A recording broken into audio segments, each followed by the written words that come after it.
But anyway, I want to welcome, my name is Kurt Strouth. I'm the new president and CEO for the Lakes Corridor. I want to introduce my team, Joanne and Alyssa, too, along with myself. They do an awesome job in the office to coordinate this, so appreciate it. We got a lot of dignitaries in the room here today, too. But for the sake of time, we'll kind of crank into what we got going on here today. So yesterday, we were fortunate to do a tour at Roseboom Machine and Tool up in Spirit Lake. Great tour for those who haven't had an opportunity to see that. Larry Roseboom and his family literally taken a corporation out from the garage floor and into a pretty outstanding operation that they have throughout the United States. So today we're obviously here gathered to learn more about Aero. And Skip, looking forward to the tour today and everything you have to offer. I haven't been through it, obviously, as a new guy. I've only been on the job here for about 40 days. So I'm looking forward to getting through it here today and learning more. But I want to introduce Mayor Kenny Billings with Estherville here to say a few words on behalf of the community, and then we'll turn it over to Skip. So Mayor? Yeah, we just welcome you to Estherville. And I know you'll have a good day here with Skip. He has a lot of expertise. He's a legend in town from back in the early 40s and 50s. Wait. Just bringing that up. So anyway, but we really welcome you, and this is what we need more of. Is if we had a couple more manufacturing places like Skip's, we'd be in tall cotton. So, but just welcome to Estherville. If there's anything outside of this that we can do, or if you got any questions about the city, Penny's here, or myself, will either one, or Lexi, we can sort of guide you to anything else. And so I'm going to give it to Skip. He's the owner and the legend, okay? Thank you, Kenny. Well, I want to thank you. I was bitching to Kenny here last week about the dang hill not being open, and by God, he got it open. So I appreciate it. I had help. No, thanks for coming. A little history, I guess, is what you'd like to hear about Aero and maybe me, I don't know. But anyhow, those of you who don't know me, I've been in the wheel business since 70 and started over in Armstrong. Started with the plant Armstrong Rim and Wheel in 1970, took that plant over. It was a failing operation, and I was the last ditch effort to get it going, and nobody else would do it.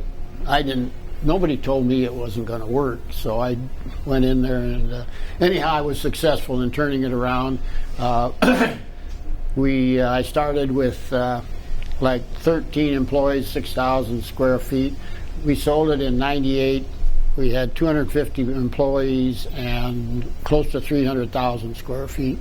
We started this plant over here in Estherville. I bought that spec building from Lyle. I don't know what year it was, but we started a division over here. We sold it to GKN, a British company, and subsequently they've sold it to Aero or whatever in the heck the name of it is.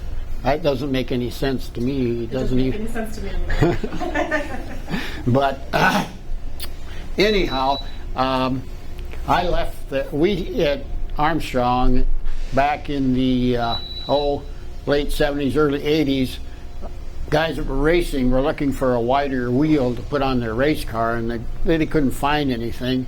But the agriculture, we made wider wheels. We made 6, 7, 8 inch, even 10 inch wide rims for agriculture stuff. And so these racer guys would buy our rims. They couldn't buy them from the automotive industry because they wouldn't sell just the rim itself, just this part. So, but we'd sell to anybody. As long as we had a customer, why, we didn't care. But, so we sold those agriculture rims to several people that were making racing wheels out of them. And after a while, this one outfit that was buying quite a few came to us and said, this agricultural rim doesn't suit the racing industry. It's too heavy. It isn't designed correctly. A number of issues, and they said, would you guys be willing to make rims for us so we can make wheels specifically to fit the racing requirements? And so we worked a deal, and they paid for some of the tooling. And anyhow, we started making these rims specifically for that outfit. Eventually we owned the tooling and we were selling them to other people, but that would fit the racing industry's requirements. And that went on for a few years, and this company started to buy some rims from a company out in California, and we were losing sales of this. We couldn't sell just a rim unless we sold it to somebody that was going to make a wheel out of it. So I decided that we're going to, if they're going to go and buy from a competitor, we're going to not really feel uncomfortable building our own wheels, so we could have something to sell. And so that's how Aero got started. And we had hired a sales guy, and he had been with a competitor for a while, and he kind of got us started. We picked the name Aero because the other company was Bassett, and we wanted to be ahead of them in the alphabetical order. So that's how Aero came about. And that was in about 96, somewhere in that time frame, 95, 96. And we started making our own wheels and selling directly to the racers, to the distributors, to dealers. And one of our big pushes that we were able to accomplish was to get into NASCAR. And the sales guy that we had hired was familiar with a lot of the people in NASCAR and got us into NASCAR. So that was our really claim to fame. We were selling good part of the NASCAR requirements to NASCAR. We were on TV, and you could, if you knew what to look for, you could see our little arrow on the wheels. And then in '98, I sold Armstrong Rim and Oil to GKN, which is a British company. They weren't really interested in the racing wheel business, so I was able to buy that back from GKN, and we built this facility here and moved it over from Estoril over here. And initially, our agreement was that they were going to make the parts for us, and we were just going to be an assembly, painting, and distributor for this product, or sell the product. And after a couple of years went by, they changed management over there, and they started to give us crappy parts, couldn't get parts, so that kind of forced me to buy more machinery and stuff that you see out here today, so that we're pretty well self-sufficient. We make all the rim parts here. We have a relationship with a company in Lake Mills. It's got our big press over there. They do all our stamping and tool and die work over there for the center part, and we do some work on the centers once they get here, and we assemble them and all of that. So that's kind of the history of Aero race wheels. Currently, NASCAR's Cup car, the top level of NASCAR, a couple years ago they switched to a new wheel, aluminum wheel, with a single bolt in the middle, and we can't make that part. So we're not selling directly to the Cup cars, but there's the class of Xfinity that's under them, and trucks, and there's an ARCA class that uses that wheel. So we lost a little business there, but we've tried to pick up some business elsewhere. And really the bulk of our business is for steel wheels that are used on the everyday racer, like the guys that are racing in Fairmont or Jackson, the dirt tracks, the asphalt tracks that are all over the United States. That's the biggest part of our business.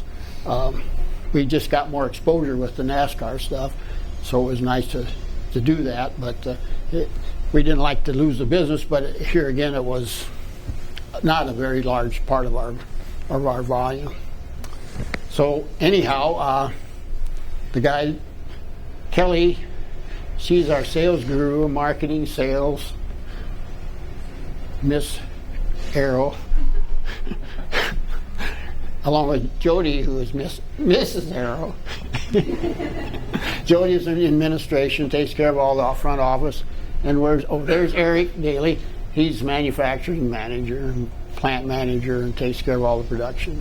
So they're going to be going with us to answer any questions, because I'm getting old, number one, so I don't remember stuff very long, and I'm not here very much. I leave it them do all the work. So when you ask tough questions, I look stupid. I don't know.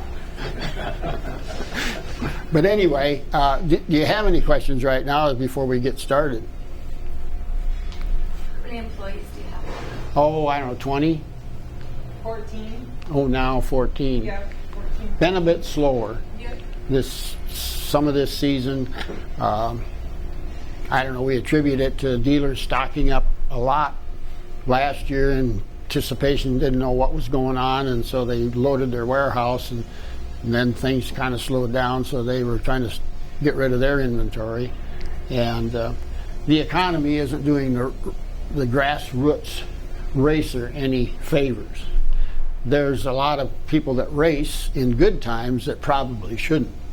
You know, guys that instead of getting a refrigerator, they go get a set of wheels.